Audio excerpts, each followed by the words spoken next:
Saya pernah di BUMN tahun 2015 di salah satu perusahaan kontraktor BUMN terbesar di Indonesia. Saya accounting sama auditor. Nah, jadi kurang seneng gitu loh saya tuh di situ. Padahal kuliahnya itu. Tetap saya tuh hobinya jualan.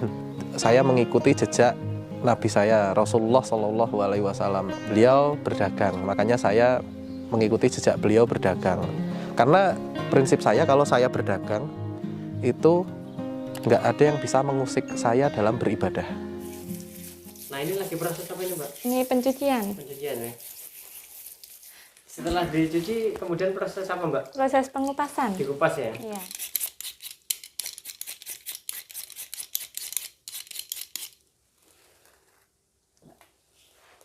Assalamualaikum warahmatullahi wabarakatuh.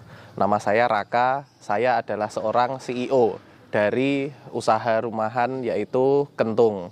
CEO sendiri maksudnya adalah Chief Everything Officer. Jadi everything ya, bukan eksekutif. Everything itu maksudnya saya ngerjain semuanya, mulai dari produksi, pemasaran, keuangan, SDM, dan semuanya. Lah, tapi alhamdulillah saat ini saya udah ada yang bantu di bagian produksi. Jadi nggak everything banget lah. Nah, ini setelah dikupas ini proses apa lagi nih, Mbak? Dipotong-potong, Mas. Dipotong-potong ya? Iya.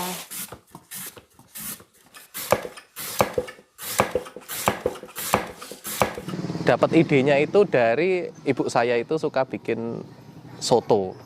Lah, sotonya itu dikasih keripik kentang. Lah, keripik kentangnya itu kok enak, teksturnya beda, terus gurih gitu.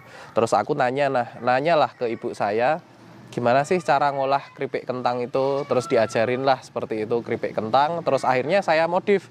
Kalau ibu saya bikinnya plain, nggak ada rasanya. Kalau saya kasih bumbu seperti itu. Kemudian proses apa lagi, Mbak? Perendaman pakai air garam. Itu selama berapa menit nanti? Kira-kira 30 menit. 30 menit ya. Nah, ini garamnya pakai garam yang apa ini, Mbak? Garam dapur. Garam dapur. Ya, 4 sendokan. 4 sendok makan ya? Iya.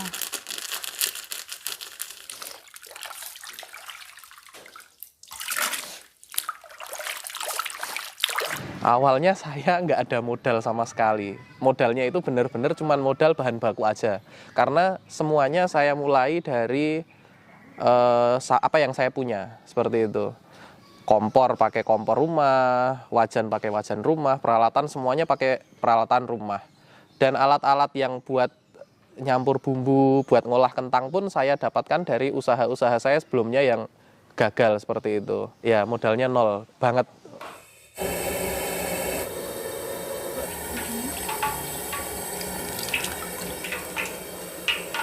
Ini penggorengan pertama ya? Iya. Kalau gorengnya kurang lebih berapa menit ini, Mbak? 15 sampai 20 menit. 15 sampai 20 menit ya?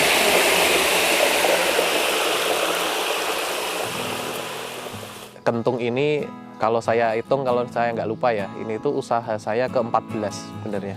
Dari mulai 2011 saya kuliah, ini usaha ke-14 saya. Yang pertama saya punya usaha kaos, sablonan, sama laundry. Saya pernah jadi makelar rumah, saya pernah jualan jadi reseller, terus jualan laundry lagi.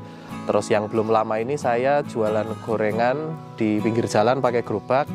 Terus yang selanjutnya saya jualan barang-barang impor. Jualan buah, saya pernah di BUMN tahun 2015 di salah satu perusahaan kontraktor BUMN terbesar di Indonesia. Saya juga pernah di Toyota dan resign tahun 2019. Setelah itu barulah sampai usaha Kentung ini.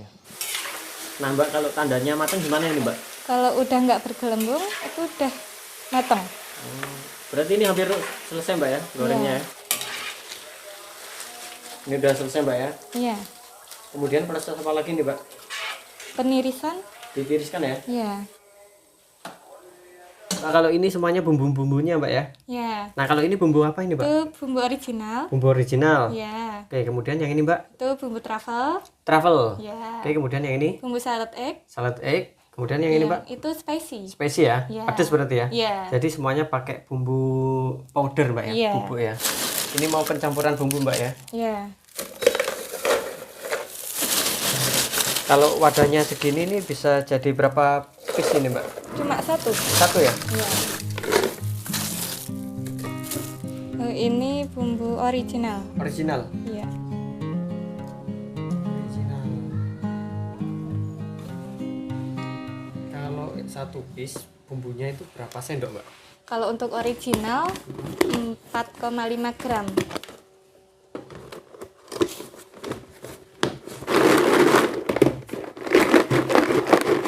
Saya mengikuti jejak Nabi saya, Rasulullah Shallallahu Alaihi Wasallam. Beliau berdagang, makanya saya mengikuti jejak beliau berdagang.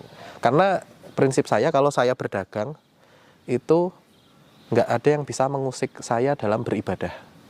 Dulu waktu saya bekerja, mau sholat duha aja agak nggak enak sama atasan. Mau sholat di masjid nggak enak, apalagi asar sibuk-sibuknya kerja tuh, mau sholat asar di masjid on time nggak enak. Ya udahlah, saya tak usaha aja. 4 tahun 5 tahun kerja di kantoran cukuplah untuk mempelajari gimana sih cara perusahaan besar itu bekerja, seperti itu. Saya itu bukan satu-satunya ya, tapi salah satu yang bikin bapak saya bangga itu yang pertama, saya bisa kerja di BUMN. Itu bapak saya bangga banget sama teman-temannya, sama orang lain gitu. Tapi ya udahlah, gimana lagi, saya kan senengannya usaha, terus saya mau dalam tanda kutip mau niat ibadah juga. Nah, jadi saya memutuskan buat keluar. Tapi alhamdulillah sekarang bapak saya pun juga seneng saya usaha, karena ya bisa lebih fleksibel waktunya, terus bisa lebih enjoy sayanya. Lihat anaknya seneng, pasti orang tua seneng, intinya gitu. Titik terendah orang itu beda-beda, tapi bagi saya ini rendah, mungkin bagi orang lain itu masih belum seberapa. Udah punya istri, belum punya anak, saya keluar kerjaan. Saya dengar dari saudara, temen, "Yuk, kamu tuh ngapain? Mau ngapain?" gitu loh. Nggak kerja, punya istri, hidupnya dari mana? Tapi alhamdulillah saya percaya semua orang nggak bisa punya gaji, tapi semua orang pasti punya rezeki, seperti itu. Itu yang saya pegang prinsipnya. Kenapa sih kita sebagai manusia harus khawatir sama rezeki kita dari Allah gitu? Padahal yang kita perlu khawatirkan tuh bukan itu, tapi gimana nanti kita di kehidupan setelah dunia ini, itu yang belum pasti. Tapi rezeki kan udah pasti. Terus kalau amalan-amalan, saya kan masih suka keliling-keliling buat menawarkan cemilan saya ke toko-toko. Nah, di jalan kan gabut, nyetir gitu kan, jauh, di jalan gabut ya biasanya saya istighfar sama sholawat, seperti itu. Logikanya kan kalau kita istighfar kan menghapus dosa. Dosa itu salah satu yang menghambat orang buat terkabul doanya, katanya sih gitu. Setelah mengamalkan itu, banyak doa-doa saya yang belum terkabulkan itu jadi terkabulkan. Anak itu kan hak prerogatif Allah. Iya. Aku tuh sampai bayangke, piye ya rasanya tuh punya anak lari-lari gitu, tuh nggak kebayang gitu loh. Iya. Tapi waktu aku ngamalin itu ya alhamdulillah terus tercapai. Alhamdulillah istriku hamil. Saya kalau usahanya sekarang itu pencapaian yang pertama nggak materi ya, tapi yang pertama saya jadi benar-benar bisa belajar maksimal tentang bisnis. Kenapa saya usaha ini usaha ke-14? Karena ke-13 usaha sebelumnya saya benar-benar mengandalkan keberuntungan. Saya masih percaya kalau keberuntungan itu salah satu kunci sukses buat wirausaha, tapi ternyata enggak. Yang saya dapetin dari usaha ini bukan materi, tapi saya full niat benar-benar belajar mencurahkan waktu buat investasi leher ke atas supaya usaha ini makin maju. Saya percaya usaha seseorang itu akan maju seiring dengan kapasitas ownernya, seperti itu.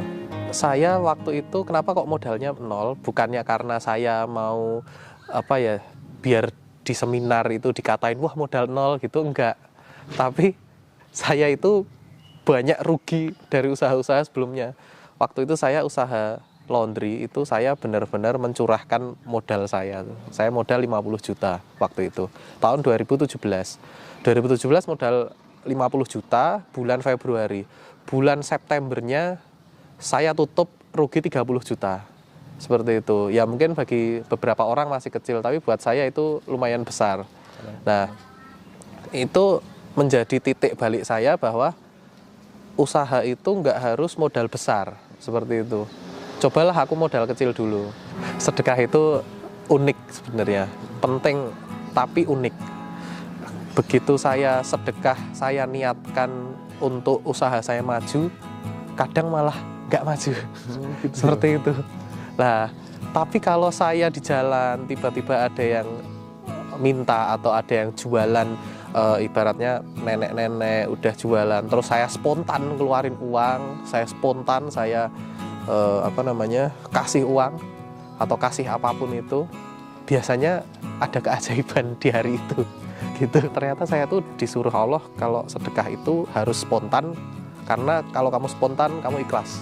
Pesan saya buat teman-teman yang baru mau mulai usaha, yang pertama jangan kebanyakan mikir. Yang pertama itu, kalau mau usaha ya udahlah jalan dulu aja. Mau usaha apa, terus mau bisanya apa, punya sumber daya apa, pakai aja dulu semuanya. Jangan terlalu membuang-buang sumber daya yang kita punya. Yang pertama itu. Yang kedua, jangan lupa investasi leher ke atas, karena dari 13 bisnis saya sebelumnya, saya nggak pernah belajar sama sekali. Saya cuma lihat kisah orang sukses, kerja keras, seperti itu. Ternyata bisnis itu nggak cuma itu yang dibutuhkan. Ternyata harus punya ilmu, yang pertama itu. Jangan lupa kita pakai amalan langit. Misal sedekah atau ibadah. Teman-teman yang mau belajar bisnis konsinyasi, tips and triknya gimana, bisa follow saya. Bisa follow saya di TikTok Raka CEO, CEO. Monggo yang mau gabung reseller untuk bantu kami buat memasarkan produk kentung ini semakin luas, bisa join reseller kentung. Harganya murah, cuma 16.000 aja satu pack. Ada yang ukuran besar 25.000. Nah, oke teman-teman, kita icipi dulu ya keripik kentang dari produksi kentung. Wah, ini yang original ini. Bismillahirrahmanirrahim.